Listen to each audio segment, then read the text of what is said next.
नमस्कार दोस्तों, कैसे हो? जहां तक मुझे लगता है आप लोग ठीक ही होंगे। तो दोस्तों, मेरा नाम आर्यन है। मेरा भाई आपको एक कहानी सुनाना चाहता है। ध्यान से सुनिए, आपको बहुत कुछ सीखने को मिलेगा। एक ऐसी अद्भुत कहानी है जो मैं आज आपको ध्यानपूर्वक सुनाऊंगा, और इसे सुनने के बाद आप ज्यादा सोचना, डरना और चिंता सब छोड़ देंगे और आपका मन खुशियों से और प्रसन्नता से भर जाएगा। तो चलिए आज की कहानी की शुरुआत करते हैं। दोस्तों, एक समय की बात है, किसी नगरी में एक युवक रहा करता था। वो युवक अत्यंत दुखी था। वो बहुत निराश था। उसे ये समझ नहीं आ रहा था कि आखिर इस दुनिया में हर व्यक्ति अपने मतलब के लिए ही क्यों जीता है। उसे हर जगह हर कोई केवल स्वार्थी नजर आता था। वह हमेशा यही सोचा करता कि उससे कोई प्यार नहीं करता, उसकी कोई परवाह नहीं करता। सब उससे मतलब के लिए अपने संबंध रखते हैं। मतलब खत्म हो जाते ही सब उसे अपने आप से दूर कर देते हैं। दोस्तों, हमारे जीवन में भी कुछ ऐसा ही होता है। हम भी हमेशा किसी न किसी का साथ ढूंढते ही रहते हैं, और जब हमें किसी का साथ नहीं मिल पाता तो हम अपने आप को अकेला महसूस करते हैं, कमजोर महसूस करते हैं। हमें लगता है कि इस दुनिया में हमारे जैसे कोई है ही नहीं। हमें कोई प्यार नहीं करता, हमारी कोई परवाह नहीं करता। लेकिन हम यह भूल जाते हैं कि अंत में तो हर किसी को अकेले ही जाना है। वह व्यक्ति अपने इस अकेलेपन से बहुत परेशान हो चुका था, जिस कारण एक दिन उसने अपना घर छोड़ दिया और एक रास्ते पर निकल पड़ा। उसके मन में कई सारे विचार थे। उन विचारों में मग्न होकर वह उस रास्ते पर आगे की ओर बढ़ता ही जा रहा था। तभी उसे रास्ते में एक आश्रम दिखाई पड़ा। वह उस आश्रम की ओर आगे बढ़ा। तभी उसने देखा कि एक गुरु अपने शिष्यों को ध्यान करना सिखा रहे हैं, और उन्हीं शिष्यों में से एक शिष्य ने अपने गुरु से कहा, है गुरु, आखिर यह ध्यान क्या है और इस ध्यान को करने से हमें क्या लाभ? तभी वह गुरु अपने उस शिष्य के इस सवाल का जवाब देते हुए कहते हैं, पुत्र, ध्यान ही सच है और ध्यान हमें अकेला कर देता है। हम जितने ज्यादा अकेले होते जाते हैं उतना ही हम ध्यान में उतरते चले जाते हैं, और यही अकेलापन तुम्हें सत्य के मार्ग पर ले जाता है, तुम्हें सत्य की प्राप्ति करवाता है। वह युवक आश्रम के बाहर खड़े होकर यह सब कुछ देख रहा था, सुन रहा था। जैसे ही उसने उन गुरुवर के मुख से यह सारी बातें सुनी, वह दौड़ा दौड़ा उन गुरुवर के पास आया और कहने लगा, है गुरुवर, यदि ध्यान हमें अकेला कर देता है तो इसका मतलब यह हुआ कि मैं इन सब चीजों में श्रेष्ठ हूं।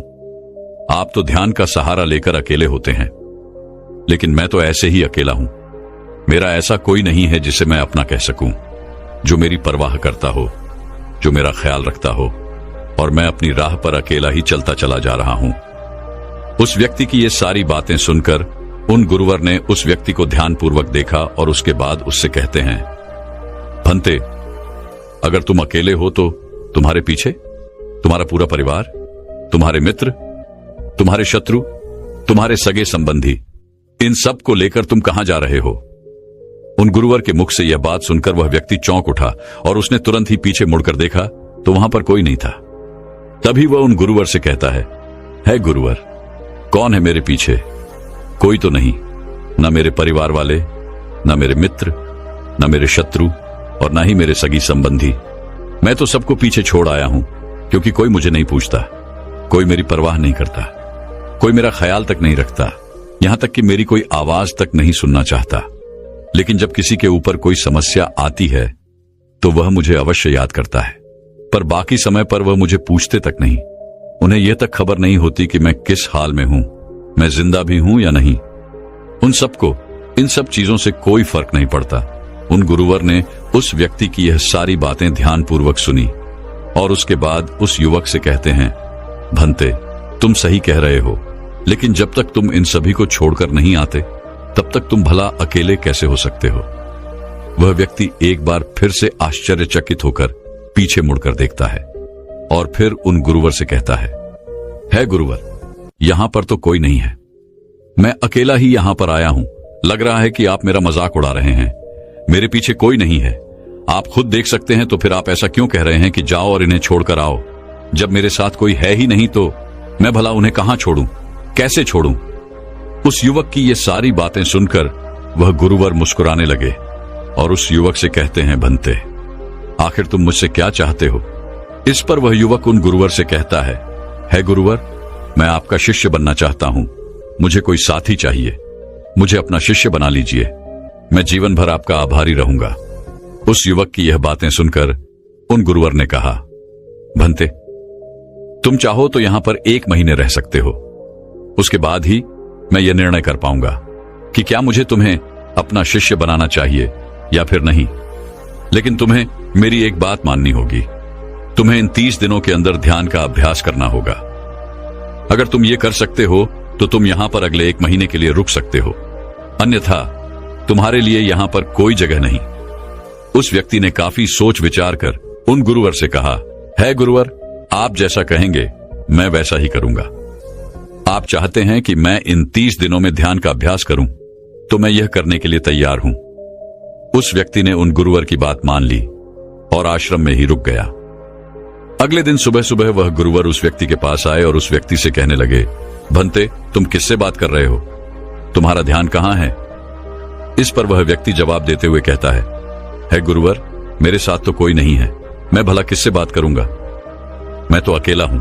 तभी वह गुरुवर उस व्यक्ति से कहते हैं, ठीक है, लेकिन अब ध्यान लगाओ, क्योंकि तुमने मुझे वचन दिया था कि इन 30 दिनों में तुम ध्यान का अभ्यास करोगे। उन गुरुवर के कहने पर वो व्यक्ति ध्यान करने बैठ जाता है। लेकिन पहले दिन उसे ध्यान करने में बहुत तकलीफें आती हैं। बहुत सारी परेशानियों का सामना करना पड़ता है। यहां तक कि वो ढंग से लगातार बैठ भी नहीं पा रहा था। उसके पैर मानो सुन्न से हो जाते और उसका पैर मानो काम करना ही बंद कर देता। ये सारी बातें वह गुरुवर देख रहे थे। तभी उन गुरुवर ने उस व्यक्ति से कहा, बनते, तुम जितना देर चाहो उतना देर बैठ सकते हो। ये ऐसा कोई जरूरी नहीं है कि तुम एकाएक लगातार बैठे ही रहो। यदि तुम्हें थोड़ी तकलीफ है तो तुम उठ सकते हो, टहल सकते हो और फिर आकर बैठ सकते हो। इतना कहकर वह गुरुवर वहां से चले गए। अगले दिन सुबह सुबह फिर वह उस व्यक्ति के पास आए और उस व्यक्ति से कहने लगे, भंते कौन है? किससे बातें कर रहे हो? कोई आया है क्या? उन गुरुवर की इस बात का जवाब देते हुए वह व्यक्ति उन गुरुवर से कहता है गुरुवर, यहां पर तो कोई नहीं है। आप खुद देख लीजिए, मैं भला किससे बातें करूंगा। तभी वह गुरुवर एक बार फिर उस व्यक्ति से कहते हैं, चलो ध्यान का अभ्यास करो। तभी वह व्यक्ति उन गुरुवर से कहता है गुरुवर, क्या केवल आंखें बंद करके बैठ जाना, इसे ही ध्यान कहते हैं? अगर इसे ही ध्यान कहते हैं तो यह तो बड़ा ही आसान है और इसे तो कोई भी कर सकता है। केवल आंखें बंद करके बैठना ही तो है। इसका जवाब देते हुए वह गुरुवर उस व्यक्ति से कहते हैं, भंते, केवल आंखें बंद करके बैठ जाना इसे ध्यान नहीं कहते। ध्यान करने के लिए तुम्हें अपने मन को एकाग्र करना होगा। अपने मन को किसी एक चीज पर लगाना होगा। वह कोई भी चीज हो सकती है, बाहर की कोई आवाज या तुम्हारे भीतर से आने वाली ये सांसें, इन सांसों के अंदर और बाहर होने की आवाज। तुम ऐसी किसी भी चीज पर ध्यान लगा सकते हो जो लगातार वर्तमान समय में घट रही है, ताकि तुम्हारा पूरा ध्यान उस चीज पर एकाग्र हो और तुम्हारा ध्यान कहीं भी भटके नहीं, जिस कारण तुम उस पर ध्यान लगा पाओगे। और एक बात और याद रखना, जब तुम उस चीज पर ध्यान लगाओगे तो तुम्हारा ध्यान हटना नहीं चाहिए। इतना कहकर वह गुरुवर वहां से चले गए। अगले दिन जब वह सुबह सुबह एक बार फिर उस व्यक्ति से मिलने आए तो उन्होंने एक बार फिर उस व्यक्ति से कहा, भंते, आज कौन आया है? किससे बातें कर रहे हो? बड़ी जोर जोर से आवाज आ रही है। तुम यहां पर खुद शांति पाने आए हो या फिर दूसरों को अशांत करने के लिए? वह व्यक्ति उन गुरुवर से कहता है गुरुवर, पर यहां पर तो कोई है ही नहीं, तो मैं भला किससे बात करूंगा? यहां तक कि अभी तक मेरे मुख से एक शब्द तक नहीं निकला है, तो फिर आपको कैसे जोर जोर की आवाजें कहां से आ रही हैं? और जब मैंने एक शब्द भी नहीं बोला तो मैं भला दूसरों के लिए अशांति का कारण कैसे बन सकता हूं? तभी वह गुरुवर उस व्यक्ति से कहते हैं, ठीक है, चलो ध्यान का अभ्यास करो। तभी वह व्यक्ति उन गुरुवर से कहता है गुरुवर, मेरा एक प्रश्न है, क्या मैं आपसे पूछ सकता हूं? तभी वह गुरुवर उस व्यक्ति से कहते हैं, पूछो, तुम्हें क्या पूछना है? तभी वह व्यक्ति उन गुरुवर से कहता है गुरुवर, आप कहते हैं किसी भी एक चीज पर ध्यान लगाओ जो वर्तमान समय में घट रही हो, उस पर अपना पूरा ध्यान लगा दो। लेकिन जब मैं अपनी सांसों पर या फिर किसी ऐसी चीज पर ध्यान लगाने का प्रयास करता हूं जो लगातार घट रही है, तो मेरा ध्यान लगातार नहीं रह जाता। मैं पल पल भटकता रहता हूं। कभी मुझे कुछ याद आने लगता है तो कभी मुझे कुछ और याद आने लगता है। वो पुरानी चीजें, वो पुरानी यादें मेरा पीछा नहीं छोड़ती। आपके कल यहां से चले जाने के बाद मैंने ध्यान करने के लिए बहुत प्रयास किया, लेकिन वह पुरानी यादें बार बार मुझे याद आ रही थी, जिस कारण मैं एक चीज पर ध्यान लगा ही नहीं सका। तो अब मुझे क्या करना चाहिए? उस व्यक्ति की यह सारी बातें सुनकर वह गुरु मुस्कुराने लगे और वहां से चले गए। उन गुरुवर की हंसने की वजह उस व्यक्ति को समझ नहीं आई। अगले दिन सुबह सुबह एक बार फिर वह गुरुवर उस व्यक्ति के पास पहुंचे और कहा, भंते, ये तुम क्या कर रहे हो? इतना आलस, चारों ओर आलस ही आलस फैला हुआ है। अपने पास से आलस को भगाओ, अन्यथा यह तुम पर हावी हो जाएगा और फिर तुम हमेशा इसके अधीन बनकर रहोगे। तभी वह व्यक्ति गुरुवर से कहता है गुरुवर, आप तो रोज एक ही बात कहते हैं कि यहां पर कोई है, लेकिन मुझे तो कोई नजर आता ही नहीं। आप ही बताइए, यहां पर कौन है? तभी वह गुरु वह उस व्यक्ति से कहते हैं, ठीक है, चलो अभ्यास के लिए चलते हैं। तभी वह व्यक्ति उन गुरुवर से कहता है गुरुवर, मेरा एक प्रश्न है, आपकी आज्ञा हो तो मैं आपसे पूछना चाहता हूं। है गुरुवर। उस व्यक्ति से कहते हैं, हां पूछो, क्या प्रश्न है तुम्हारा? तभी वह व्यक्ति उन गुरुवर से कहता है गुरुवर, आपकी कृपा से अब मैं पहले से बेहतर तरीके से ध्यान कर पा रहा हूं, लेकिन अभी भी मुझे एक समस्या आ रही है, और वह यह है कि जब भी मैं अपनी सांसों पर ध्यान देता हूं तो मेरा मन एकाग्र तो होता है और मैं पहले से ज्यादा और अच्छी तरह से ध्यान भी लगा पाता हूं, लेकिन ध्यान लगाते लगाते मुझे नींद आने लगती है और मैं सो जाता हूं। फिर उसके बाद मुझसे ध्यान नहीं हो पाता। उसके बाद केवल बस मुझे नींद ही नींद आती रहती है और मैं ध्यान की तरफ फिर अपने आप को मोड़ नहीं पाता। उस व्यक्ति की यह बात सुनकर वह गुरुवर उस व्यक्ति से कहते हैं, यह तो अच्छी बात है। इतना कहकर वह वहां से चले जाते हैं। 5वें दिन जब सुबह सुबह वह गुरुवर उस व्यक्ति के पास पहुंचते हैं तो वे कहते हैं, भंते, तुमने इतने लोगों को क्यों बुला रखा है? इतने सारे लोग तुम्हें ध्यान नहीं करने देंगे। तुमने इतने सारे लोगों को क्यों बुलाया है? इन्हें यहां से जल्दी भेजो। मुझे ये बिल्कुल नहीं पसंद। तुम तो यहां पर अकेले आए थे जैसा कि तुमने कहा, तो फिर इतने सारे लोगों को तुमने आज क्यों बुला रखा है? इन्हें अभी के अभी वापस छोड़कर आओ। तभी वह व्यक्ति उन गुरुवर के बारे में मन ही मन ये सोचता है कि लगता है गुरुवर पागल हो चुके हैं। जब भी रोज आते हैं तो हमेशा एक ही बात कहते हैं कि यहां पर कोई है, लेकिन मुझे तो कोई नजर ही नहीं आता। बड़ी विनम्रता से उन गुरुवर से कहा, है गुरुवर, शायद आपकी आंखें जो देख पा रही हैं वह मैं नहीं देख पा रहा हूं। मुझे तो यहां पर कोई नजर नहीं आता। फिर आपको कैसे? यहां पर लोग ही लोग नजर आ रहे हैं। फिर गुरुवर उस व्यक्ति से कहते हैं, अच्छा ठीक है, चलो अब ध्यान का अभ्यास करते हैं। तभी वह व्यक्ति उन गुरुवर से कहता है गुरुवर, मुझे ध्यान के वक्त नींद आती थी।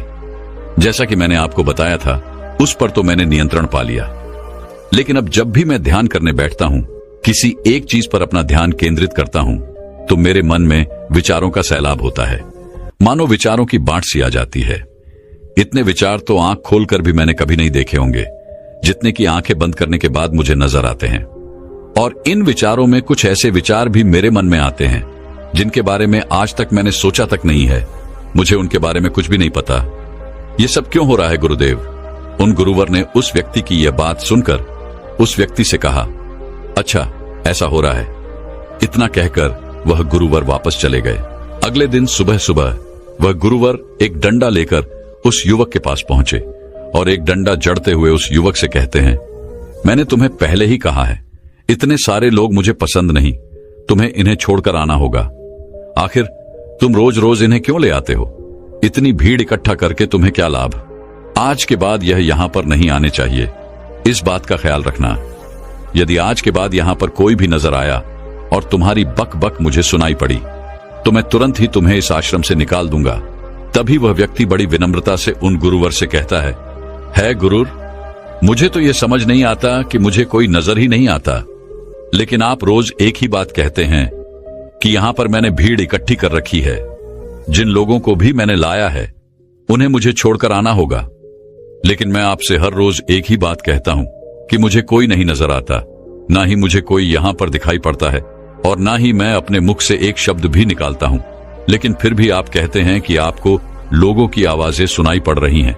तभी वह गुरुवर है उस व्यक्ति की इस बात का जवाब देते हुए कहते हैं, क्या तुम्हारे मित्र तुम्हारे परिवार वाले, तुम्हारे सगे संबंधी, तुम्हारे शत्रु, तुम्हारी इच्छाएं, तुम्हारी वासनाएं, ये सब क्या तुमसे मिलने नहीं आते? वह व्यक्ति उन गुरुवर से कहता है, नहीं गुरुदेव, मुझसे कोई मिलने नहीं आता। मैं तो यहां पर अकेला ही आया था और अभी भी मैं अकेला ही हूं, मेरा कोई नहीं। तभी वह गुरु व क्रोधित होकर उस झंडे से उस व्यक्ति पर एक और प्रहार करते हैं और कहते हैं, अभी बैठो, अभी ध्यान लगाओ, और यदि तुम्हारे ध्यान में कोई भी आता है तो मुझे बताओ।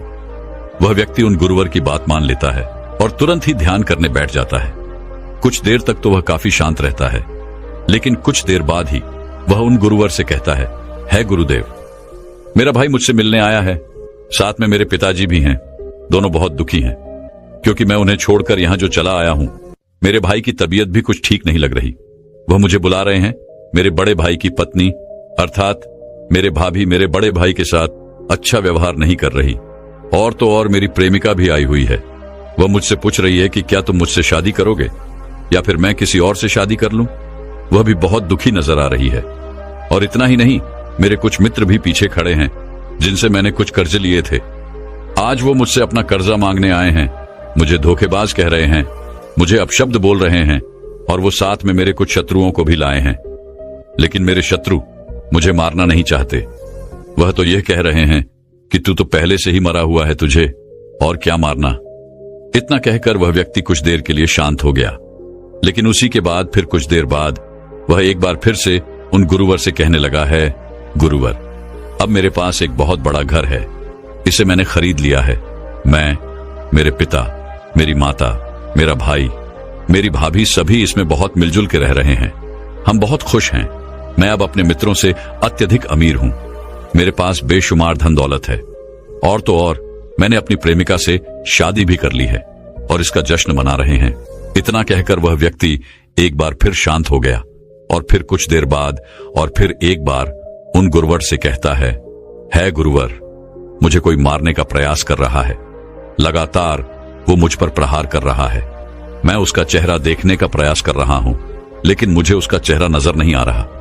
इतना कहते कहते वह उन गुरुवर से कहता है, गुरुदेव, ये तो आप हैं जो मुझे मार रहे हैं और यह भी कह रहे हैं कि इतनी भीड़ को लेकर क्यों आए हो और इन्हें लेकर कहां जा रहे हो। मेरे साथ तुम्हें अकेले ही चलना होगा। इतना कहकर वह व्यक्ति ध्यान से उठ गया और उनको रुके चरणों में गिर पड़ा और उनसे कहने लगा, है गुरुदेव, आप सही थे। आप जो हमेशा कहते थे कि इस भीड़ को लेकर मैं कहां जा रहा हूं, आप हमेशा यही कहते थे कि इन सबको छोड़ कर आओ, लेकिन मुझे कोई नजर नहीं आता था। लेकिन आज मैंने उन सबको देख लिया जिन्हें मैं अपने साथ लेकर आया था, जिन्हें मैं अपने साथ लेकर घूम रहा था। हर कोई मेरे साथ ही है, मेरे पास है। लेकिन मैं ये सोच रहा था कि आखिर मैं इतना बेचैन क्यों हूं और मेरी बेचैनी की वजह क्या है। उस व्यक्ति की यह सारी बातें उन गुरुवर ने ध्यानपूर्वक सुनी और उसके बाद वो वहां से चुपचाप उठकर चले गए। उसके बाद से वो गुरुवर उसके पास कभी नहीं आए। लेकिन वह व्यक्ति हर रोज ध्यान का अभ्यास कर रहा था और पूरे 1 महीने बाद जब वह उन गुरुवर के पास पहुंचा तो उन गुरुवर से कहने लगा है, गुरुवर, जैसा कि आप कहते थे कि मैं हमेशा अपनी भीड़ को अपने साथ लेकर घूमता हूं, तो आज मैंने उस भीड़ को विदा कर दिया है और अब मैं बिल्कुल अकेला हूं। मेरे साथ कोई नहीं, मेरे साथ आप भी नहीं है, यहां तक कि मैं खुद अपने साथ नहीं हूं। मैं एक परम शांति महसूस कर रहा हूं। अब मुझे ऐसा प्रतीत होता है कि अब मेरे जीवन में कोई समस्या नहीं है, कोई समाधान नहीं है। मैं बहुत हल्का महसूस कर रहा हूं, मैं बहुत अच्छा महसूस कर रहा हूं और इस शांति में जो आनंद है इसका क्या कहना। तभी वह गुरुवर उस व्यक्ति से कहते हैं, भंते, अगर तुम चाहो तो इस अकेलेपन को लेकर तुम अपनी दुनिया में वापस जा सकते हो। अव्याधि, तुम उस संसार में वापस भी लौट जाओ। भले ही लोग तुम्हारे आसपास क्यों न रहे, भले ही पूरी भीड़ तुम्हारे साथ क्यों न रहे, लेकिन फिर भी तुम अकेले ही रहोगे।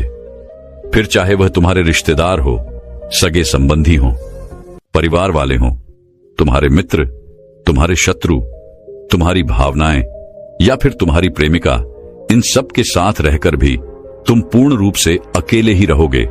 और इतना ही नहीं, तुम्हारे जीवन में जब भी कोई बुरी परिस्थितियां आएंगी तब भी तुम बिल्कुल अकेले और शांत रहोगे और तुम हर परिस्थितियों का समाधान निकालने में भी अब पूरी तरह सक्षम हो चुके हो, और यदि अब तुम चाहो तो मैं तुम्हें अपना शिष्य बना सकता हूं, क्योंकि हो सकता है तुम्हें यह लग रहा हो कि यह 30 दिन तो पूरे खत्म हो चुके, लेकिन ध्यान का मार्ग अभी शुरू हुआ है। और याद रहे कि अभी तो बहुत कुछ सीखना है, जानना है, लेकिन कुछ रखना नहीं है। यह मार्ग अभी शुरू हो रहा है, और यह मार्ग अति लंबा है, और इस मार्ग की शुरुआत शांति से ही होती है। तभी वह व्यक्ति उन गुरुवर को प्रणाम करता है और उनसे कहता है, हे गुरुवर, मैं अपने घर वापस लौटना चाहता हूं, अपने उस संसार में वापस जाना चाहता हूं, ताकि मैं अपनी जिम्मेदारियों को निभा सकूं और साथ ही साथ इस मार्ग पर भी आगे बढ़ सकूं। यदि आपकी आज्ञा हो। इतना कहकर वह व्यक्ति शांत हो गया। तभी वह गुरु मुस्कुराने लगे और उस व्यक्ति से कहते हैं, भंते मन शांत हो तो सब हो सकता है। तुम संसार में रहकर भी अकेले रह सकते हो, लेकिन एक बात याद रखना कि हमें सीखना बहुत कुछ है, जानना बहुत कुछ है, लेकिन रखना कुछ भी नहीं। अब तुम जा सकते हो, तुम्हारा कल्याण हो। तो दर्शकों या आपके करीबी इंसान के साथ ये कहानी शेयर करके उन्हें भी इस ज्ञान से परिचित करवाए। बाकी अगर आपको ये वीडियो दिल से अच्छी लगी हो तभी इस वीडियो को लाइक कर देना, और आपने अब तक इस चैनल को सब्सक्राइब न किया हो तो चैनल को सब्सक्राइब भी जरूर कर देना। आपका हर दिन शुभ हो और खुशियों से आपका जीवन भरा रहे। धन्यवाद। नमो बुद्धाय।